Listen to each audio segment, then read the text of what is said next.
इस वीडियो को पूरा देखो। आज ही आपके जीवन से सारी परेशानी खत्म होगी। लाइक सब्सक्राइब जरूर करें। करते समय एक विज़न देखा। अक्सर मैं जब मॉर्निंग में उठता हूँ तो परमेश्वर से कुछ समय मैं दुआ में स्पेंड करता हूँ, प्रार्थना करता हूँ। एक दिन जब मैं प्रार्थना कर रहा था, ये कोई पुरानी बात नहीं है, ये रिसेंटली मेरे साथ हुई थी और मैं आपसे शेयर कर रहा हूँ। मैं कुछ दिन पहले प्रभु से प्रार्थना कर रहा था। लगभग मेरी पंजाब ट्रिप से पहले मैं पंजाब जा रहा था। उससे कुछ दिन पहले की बात है। मैं जब प्रेयर कर रहा था तब मैंने ये बात देखी कि अचानक मुझे ऐसा लगा शायद कि मेरी जो पूरी बॉडी है वो पूरी ठंडी हो गई थी और बिल्कुल कूल हो गई थी बॉडी मेरी। और मैं जब दुआ कर रहा था अचानक मैंने मेरी आंखें बंद थी, लेकिन मैं एक दर्शन देख रहा था और मैंने उस दर्शन में देखा कि एक शहर है और जिस शहर पर बूढ़े, औरतें, यंगस्टर्स, छोटे बच्चे और इवन मैंने कुछ एनिमल्स भी देखे। और जब मैं ये ड्रीम देख रहा था कि एक शहर है और छोटा सा हिस्सा शहर का मैं देख पा रहा हूँ। जैसे कि आप अगर एक पहाड़ पे चले जाएं तो आप पूरे शहर को नहीं देख सकते, लेकिन कुछ हिस्सों को देख सकते हैं। मैंने दुआ के अंदर ये विज़न देखा कि मैं एक शहर देख रहा हूँ और उस शहर में मैंने बूढ़े, बुज़ुर्ग, औरतें, बच्चे और कुछ जानवर मैंने उस शहर में चलते हुए देखे। और मैं कंटिन्यू देख रहा था। मैं ये तक देख रहा था कि कड़ी धूप थी और अचानक मैंने क्या देखा कि एक ऊपर से एक आग गिरी और जैसे वो आग गिरी मैंने देखा कि उस आग में आग उतरने के बाद मैंने क्या देखा कि वो पूरी ज़मीन काली हो गई। और अजीब बात मैंने ये देखी, उसके बाद उस पूरे छोटे से हिस्से में मुझे कोई नहीं दिखा, सब के सब गायब हो गए और वह ज़मीन पूरी काली हो चुकी थी, ब्लैक हो चुकी थी। जब मैंने ये दर्शन देखा उसके बाद परमेश्वर मेरा गवाह है, मैं ये बात आपको अपनी बड़ाई के लिए नहीं बता रहा हूँ, लेकिन जस्ट मैं अपने विज़न को क्लियर कर रहा हूँ। मैंने कुछ दिन फास्टिंग की और अचानक जब मैंने फास्टिंग की और मैंने प्रभु से पूछा, प्रभु आपने पहली बार मुझे दुआ के अंदर कुछ दिखाया है, क्या आप मुझे बता सकते हैं कि इसका अर्थ क्या है? तब एक आवाज़ जो मैंने सुनी वो ये थी, इब्रानियों 10:1 पढ़। और इब्रानियों 10:1 में लिखा गया है, लिखा है आने वाली अच्छी वस्तुओं का प्रतिबिंब। इट मीन्स पुराने नियम में जो भी बातें लिखी गई हैं, वो बताई गई हैं, वो शेडो है जो चीज़ें नए नियम में होने वाली है। मैं आपको एग्जांपल देना चाहता हूँ। पुराने नियम के अंदर जब मेमने को काट के उन्होंने अपने चौखट पर ब्लड लगाया इज़राइल को लोगों ने, ये साइन था और ये एक शेडो था कि कैसे यीशु आएगा, ब्लड बहाएगा और हम बचाए जाएंगे। ओल्ड टेस्टामेंट में आप जब पढ़ते हैं कि मूसा ने एक पीतल का सांप बनाया और जिन भी लोगों को सांप काट चुके थे, जब उन्होंने वहाँ देखा तो वो चंगे हो गए, जो साइन है कि जीसस कैसे उस स्नेक को, उस शैतान को, उस सांप को क्रूस पे हराएगा। और भी आप ऐसी बहुत सारी बातें पुराने नियम में पढ़ सकते हैं। जैसे कि इब्राहिम जब अपने बेटे को बलिदान करने के लिए ले जा रहे थे, तब उन्होंने अपने बेटे को मारने के लिए जब छुरा स्टार्ट किया मारना, तो लिखा है कि प्रभु ने उसे कहा मत मार। और उन्होंने कहा कि उसे झाड़ियों में एक मेढ़ा देखा, एक जानवर देखा जो उसने निकाला। ये दिखाया गया था कि नए नियम में इंसान छोड़ दिया जाएगा और वो यीशु मसीह जो है वो मारा जाएगा। ऐसी पुराने नियम की कई बातें हैं जो हम पढ़ सकते हैं, जो न्यू टेस्टामेंट में फुलफिल हुई हैं। जब मैं इस वचन को पढ़ रहा था कि प्रभु मैंने आग देखी, आसमान से आग आई और वो पूरा स्पॉट ब्लैक हो गया, ये क्या है, कौन सी बात है जो आपने मुझे ये वचन क्यों दिया?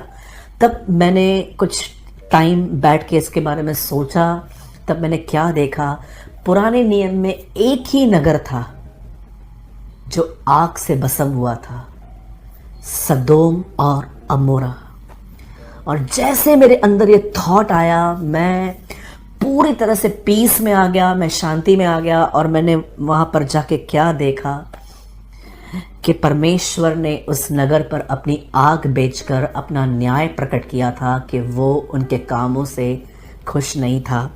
और मेरे भाइयों, मेरी बहनों, अब मैं आपको बताना चाहता हूँ ये विज़न परमेश्वर ने मुझे क्यों दिया।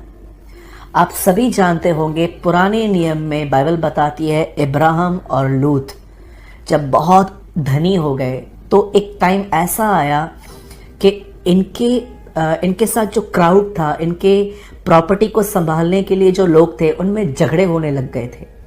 तब इब्राहिम और लूत अलग हो गए। आप जानते होंगे, इब्राहिम बंजर ज़मीन पे चला गया और लूत एक ऐसी जगह पे जहाँ पर हरियाली थी, लेकिन उसी हरियाली के बीच में ये शहर बसा हुआ था जिसका नाम था सदोम और अमोरा। आप जानते हैं, सदोम और अमोरा में लूत जहाँ रहता था, वहाँ पर जो क्राउड था, वहाँ पर जो लोग थे, आप जानते होंगे उनके अंदर, जहाँ तक मैं जानता हूँ, ये डीमन पजेस लोग थे, दुष्ट आत्माओं से ग्रस्त थे। एक दिन परमेश्वर ने जब सदोम और अमोरा की तरफ निहारा कि इनका पाप इतना बढ़ गया है कि प्रभु ने डिसाइड किया कि वो इस नगर को विदाउट एनी वार्निंग, जैसे कि आपने देखा होगा नीनवे नगर को ख़त्म करने से पहले योना भेजा गया था और योना ने प्रचार किया और उन्होंने पश्चाताप किया। लेकिन ये एक ऐसा शहर है जहाँ पर दया नहीं दिखाई गई, लेकिन सीधा परमेश्वर जजमेंट लेके आने के लिए आया था। और जब प्रभु ने देखा कि वहाँ पर लूत रहता है उस सिटी में, तब आप जानते होंगे कि तो स्वर्गदूत वहाँ पर गए और उन्होंने लूत से कहा, यहाँ से निकल।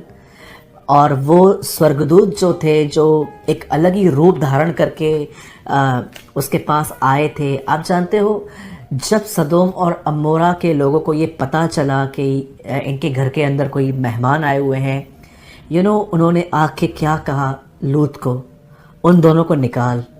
लूत कहता है, मेरे घर की औरतों को ले लो, लेकिन इनको कुछ मत करो। लेकिन उन्होंने क्या कहा, नहीं, हमें ये दोनों जेंट्स चाहिए। क्या आप बिलीव कर सकते हैं? ये ऐसे लोग थे जो जेंडर भी नहीं देखते थे कि वो कौन है। इतनी गंदगी इनके अंदर भरी पड़ी थी। आप सोचिए, वचन में तो ये लिखा गया है कि बहनों पर बुरी नज़र न डालो, ये भी एक गुनाह है खुदा की नज़र में। पर ये लोग तरह सोचिए कितने आगे बढ़ गए थे।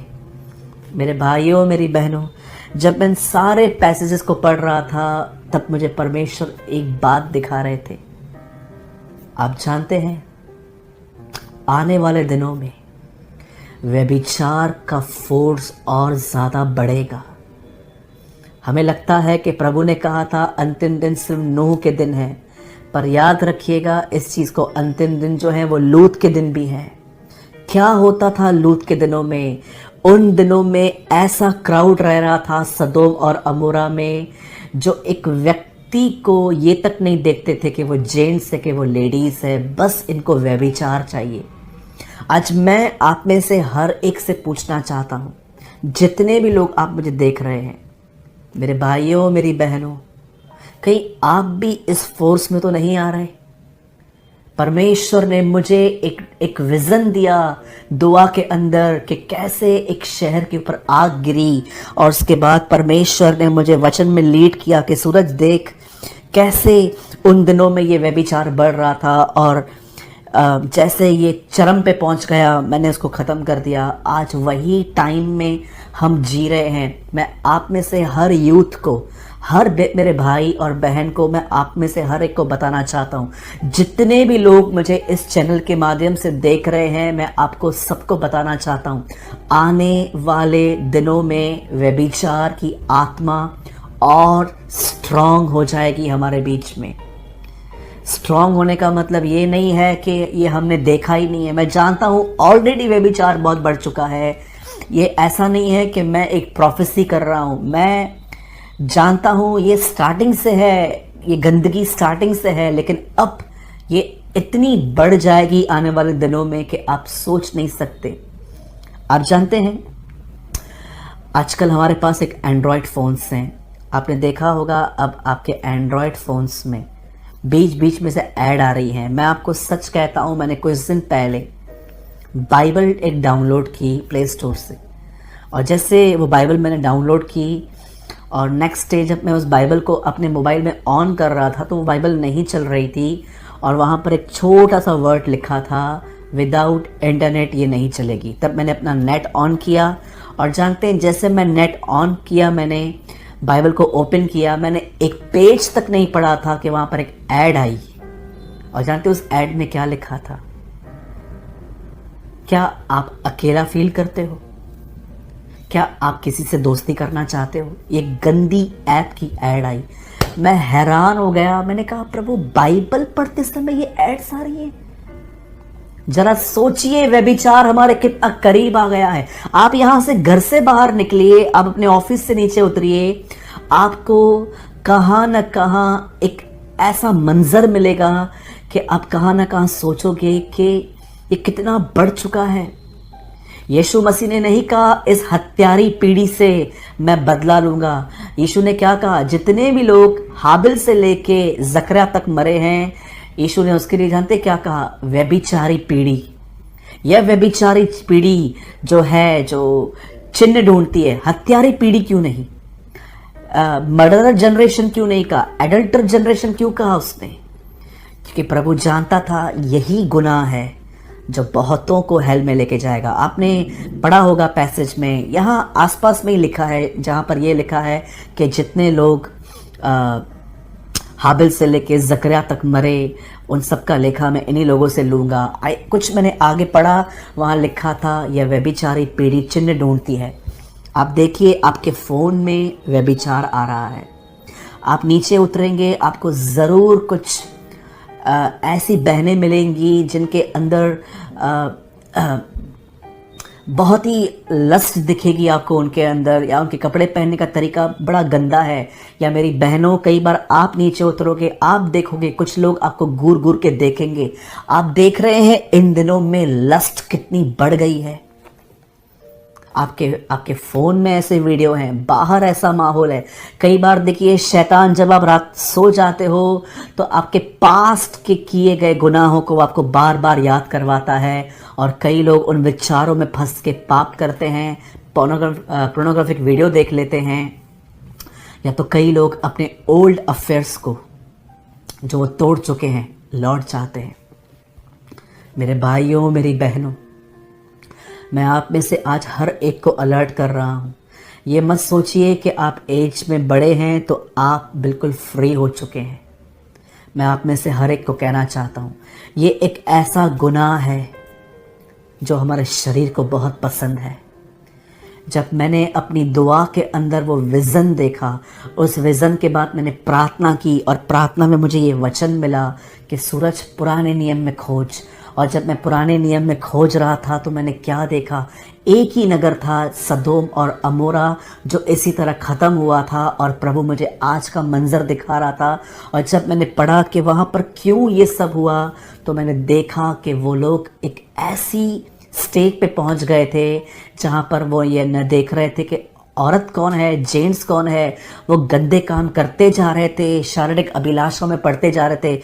मैं जब ये सब पढ़ रहा था तब परमेश्वर ने मुझे इंस्पायर्ड किया ये कहने के लिए आप सभी को, और मुझे भी उन्होंने कहा कि आने वाले दिनों में, स्टार्टिंग से व्यभिचार बहुत है, लेकिन आने वाले दिनों में ये और बढ़ेगा।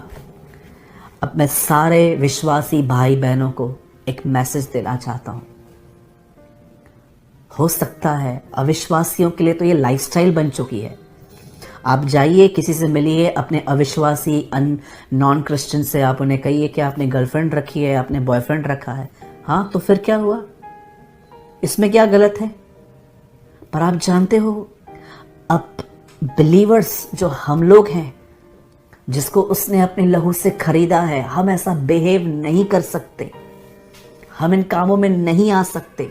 ये खुदा के खिलाफ है। मैं आप में से हर एक को कहना चाहता हूँ, अगर आप में से कोई भी ऐसा है जो व्यभिचार से इन दिनों में लड़ रहा है, इन दिनों में आप पुराने ख्यालों से लड़ रहे हैं, या आप देख रहे हैं कि आप एक ऐसे ऑफिस में काम करते हैं जहाँ पर आपके इर्द गिर्द वुमेन्स हैं और आप टेम्प्ट होते हो, या आप एक ऐसी बहन हो कि आप दूसरों की तरफ अट्रैक्ट हो रहे हो, मैं आप में से हर एक को एक एडवाइस देना चाहता हूँ। मेरे भाइयों, मेरी बहनों, परमेश्वर से अनुग्रह मांगे। वह अनुग्रह आपको स्वयं की इच्छाओं में मरने में मदद करेगा। आपने देखा वह पतरस जब विदाउट ग्रेस यीशु के साथ घूमता था, तब उसी पतरस जिसने यीशु से वादा किया था कि वो उसके साथ मरेगा और अगर जेल भी जाना पड़े तो भी चलेगा, लेकिन यही पतरस ये कह के वहाँ से भागा कि वो उसे नहीं जानता जब यीशु अरेस्ट हुआ। ये वह लाइफ है जो ग्रेस के साथ नहीं है, जब वो विदाउट ग्रेस बगैर अनुग्रह के जी रहा था। लेकिन वही पतरस जब अनुग्रह में आया तो उसी ने सबको कहा कि तुमने उसे मारा है, उसका मैं गवाह हूं। अब ये पतरस बोल्ड हो गया, अब ये पतरस होशियार हो गया, अब ये पतरस साउंड माइंड हो गया। क्यों? क्योंकि अनुग्रह मिला, अनुग्रह ने उसे बोल्ड किया। अनुग्रह ही परमेश्वर की आज्ञाओं पर चलने में मदद करता है। हम लोग कई बार वचन सुनने के बाद डिसीजंस लेते हैं कि प्रभु बस मैं आखिरी बार पाप कर चुका हूँ, अब मैं नहीं करूँगा, अब मैं उसका नंबर तक डिलीट कर दूंगा, मैं ये कर दूंगा, मैं वो कर दूंगा। नहीं हो पाता, स्वयं की ताकत से ये नहीं हो पाता। पौल कहता है उद्धार अगर व्यवस्था से होता तो मसीह का आना व्यर्थ था। आप जानते हैं कई बार हम किसी बहन को देखते हैं या कोई बहन भाई को देखती है, कई बार हम किसी छूते नहीं हैं, हम टच नहीं करते, लेकिन कई बार हम अपने मन ही मन उन लोगों के प्रति गुनाह करते हैं, पाप करते हैं। यीशु ने कहा अगर तुमने देखा और सोचा अपने मन में कुछ, तुम पाप कर चुके। आप सोचिए, आप अपने आप को टच करने से रोक सकते हो, लेकिन यहां पर आप खुद को कैसे रोकोगे?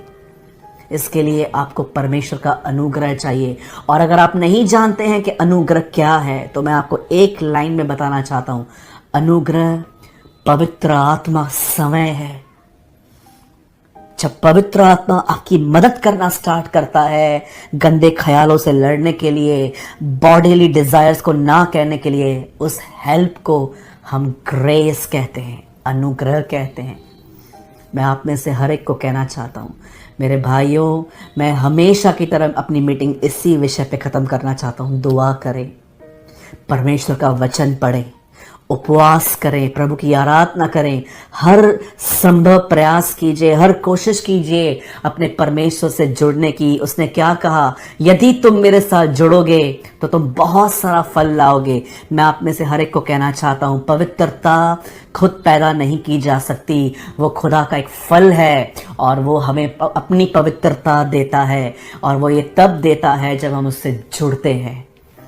और जोड़ने में हमें ये बातें हमें बेस बनाने में काम आती हैं। प्रार्थना, वचन, प्रभु के साथ एक हो जाना। मैं आप में से हर एक को कहना चाहता हूँ, आपने आज तक जितना व्यभिचार देखा है, गंदे गंदे काम देखे हैं, मैं आपको कहना चाहता हूँ आने वाले दिनों में ये और बढ़ेगा। आने वाले दिनों में आप देखिए, लड़का लड़के से शादी कर रहा है, लड़कियाँ लड़कियों से शादी कर रही हैं। आजकल कुछ लोगों ने तो इसे कुछ गवर्नमेंट से इसको लीगलाइज कर दिया है। इट्स ओके, जिसको जो करना है कर सकता है, पर हम मसीहों के लिए ये नहीं है। बगैर शादी के लोग रह रहे हैं आज, ट्रस्ट मी, मसीह भी लोग हैं ऐसे। They are nominal Christians. मुझे तो ऐसे लोगों को मसीह कहते भी शर्म आती है, जो लोग खुदा में हैं और विदाउट मैरिज रहते हैं।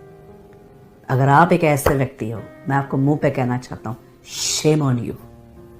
तुम्हें शर्म आनी चाहिए। तुम परमेश्वर के नाम को खराब कर रहे हो। आज भी मौका है, आज भी चांस है, आपके पास लौट आइए, माफ़ी मांगिए उससे। इवन मैं आपको कहना चाहता हूँ मेरे भाइयों, हर बहन को पूरी पवित्रता से बहन समझो। मेरी बहनों, हर भाई को भाई मत कहो, उसे भाई समझो। इनसाइड होने दीजिए कि हम पवित्रता में सृजे जाए हैं, हम पवित्रता ही हमारा श्रृंगार है, हम पवित्रता में चलते रहें। मैं आपको फिर से कहना चाहता हूँ, भले ही हो सकता है कि आप किसे छूते नहीं हैं, पर आप इनसाइड एक सीक्रेट लस्ट में हैं, आप मन ही मन किसी के साथ गुनाह कर रहे हैं। मैं आपको कहना चाहता हूँ, जाइए, हमारा परमेश्वर प्रेमी है, हमारा परमेश्वर दयालु है, हमारा परमेश्वर अनुग्रहकारी है। यह मत सोचिए कि अगर आपसे व्यभिचार हो गया तो वो आपसे नफरत करता है। ये शैतान है जो हमें कंडेम करता है कि तू गुनहगार है, तू ऐसा है, तू वैसा है। आप जानते हैं, जब गुमराह पुत्र वापस आया तो वो ये सोच के आया कि वो बाप को अप्रोच करेगा कि मुझे नौकर की तरह रख, लेकिन उसके बाप ने उसे नौकर की तरह नहीं, बेटे के नाई रखा, उसको पहले से बढ़कर दिया। यह हमारा परमेश्वर है, वो हमें नाश नहीं होते हुए देखना चाहता, इसीलिए वो आज हमें अलर्ट कर रहा है ताकि हम लौट आएं और हमारे गुनाह मिटाए जाएं।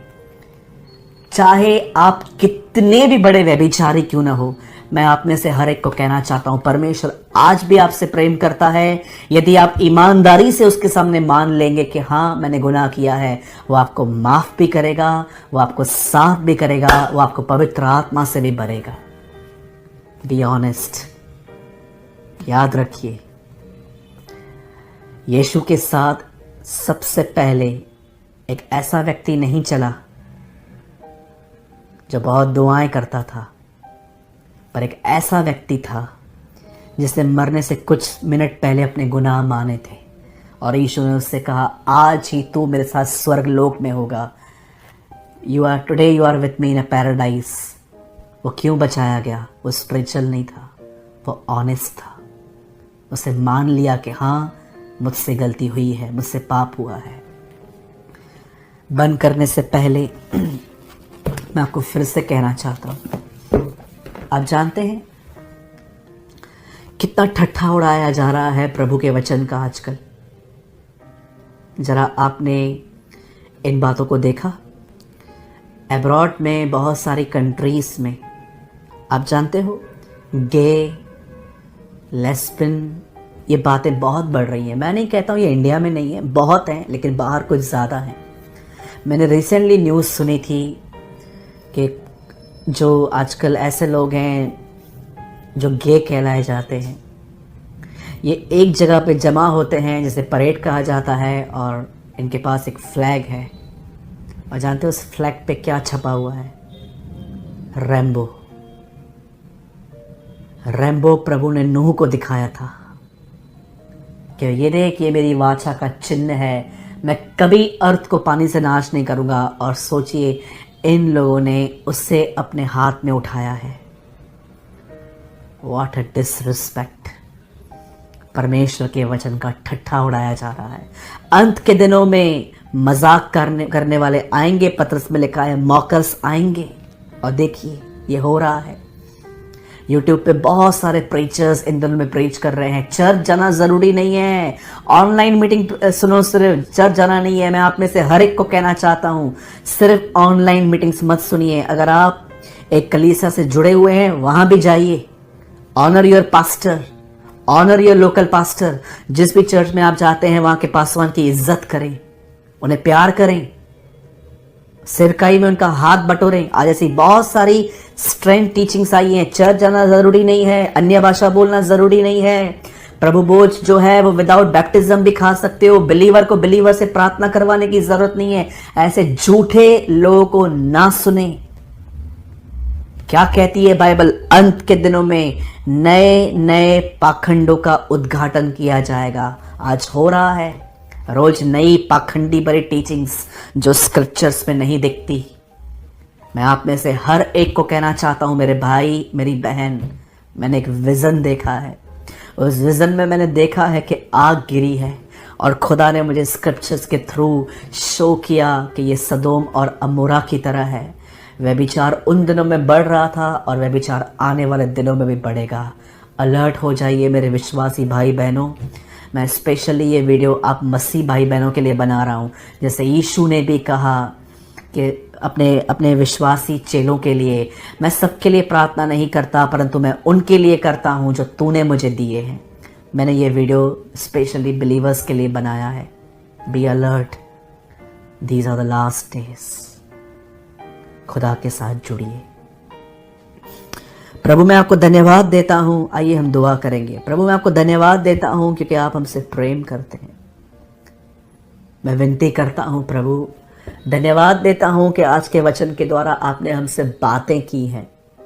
होने दे प्रभु कि हम इन गुनाहों से, ओ प्रभु, मन में होने वाले पापों से, शरीर में होने वाले पापों से, ओ मैस्ट्रिब्यूशन जैसे सिन से प्रभु जी हम दूर रहें, पवित्रता में बढ़ें, तेरी तरह बने, ताकि जब तू आए तो हम उठाए जाएं। मेरे हर भाई और मेरी हर बहन को तू ब्लेस कर। कोई भी व्यक्ति को व्यभिचार की आत्मा अपने तरफ न ले पाए प्रभु, हम आपसे विनती करते हैं यीशु के नाम में, amen, amen. Thank you master. मैं अपने इस कमरे में परमेश्वर की महान हुजूरी महसूस कर रहा हूं। दैट्स अ कंफर्मेशन कि ये वर्ड खुदा की तरफ से है। मेरे भाइयों, मेरी बहनों, थैंक यू मास्टर। मेरे भाइयों, मेरी बहनों, मैं आप में से हर एक को कहना चाहता हूं, प्रभु के साथ जुड़े हुए रहिए। जो जो उस दिन को निकट आते देखो और भी संगति करो। The Bible says